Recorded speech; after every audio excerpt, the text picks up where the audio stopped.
Okay, let's unpack this. In our, well, increasingly digital world, trust is basically currency, right? Especially in these online communities we build. Absolutely. They're vibrant, supportive spaces. But what happens when that trust, the stuff you build so carefully, gets twisted? When it becomes like a weapon in a scam?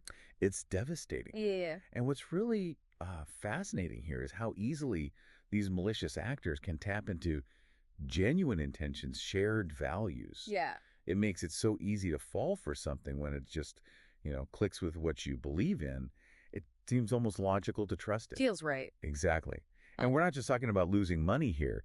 It's this deep emotional community breakdown. Right.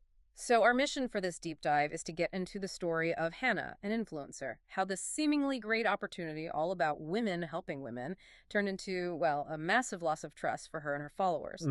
You want to understand the mechanics, how this exploitation works, and the ripple effects, and maybe you can spot these kinds of patterns. Yeah, the patterns are key. So, Hannah, she'd built this Instagram page, this community, I think about 12,000 followers, all based on real connection, ethical living.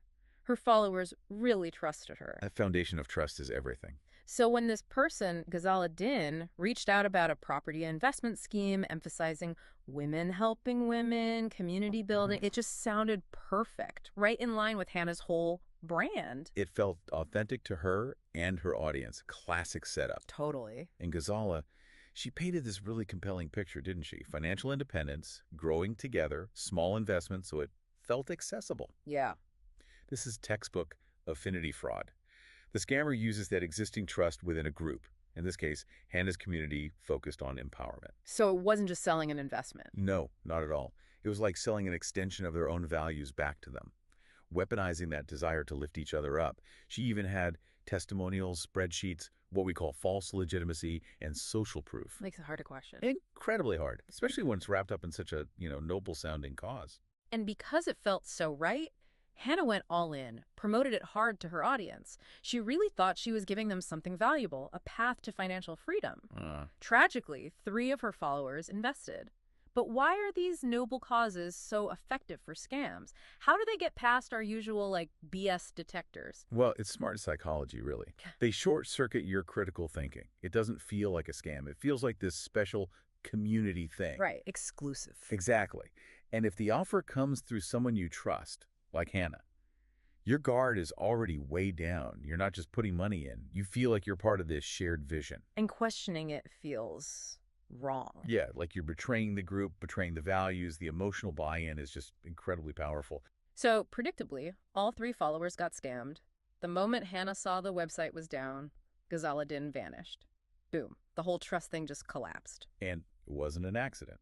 Investigators found out Ghazala Din wasn't even her real name. Oh. Classic catfishing. Apparently, she'd run similar scams before, different names, specifically targeting women's groups, influencers focused on empowerment. It's a deliberate playbook. Designed to exploit the community's strengths. Precisely. It really shows the dark side of online trust.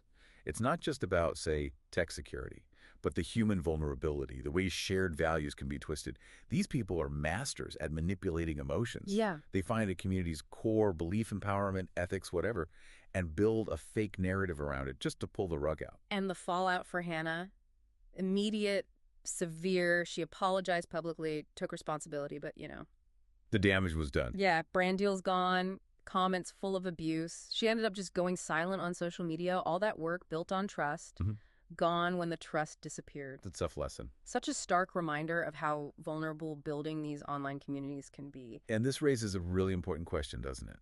About the true cost. It's not just the money lost, which is awful enough. Yeah. It's the reputation damage, the emotional weight on people like Hannah who were used unknowingly. What happens when that foundation, that trust, just crumbles? It really forces you to think about vigilance. So what does this all mean for us listening? I think this story just hammers home how fast an influencer's hard work can unravel. Years of building trust, gone, especially when good intentions get targeted so deliberately. It shows how sophisticated these scams can be, exploiting the very things that make communities strong. Yeah, it's a sobering thought about how fragile these online connections can sometimes feel. So maybe consider this. In this age where we're all so connected online, how can we, you, me, everyone, get better at telling real opportunities from these calculated deceptions? And what part do we all play in making the online space safer, more resilient, so trust isn't used as a weapon?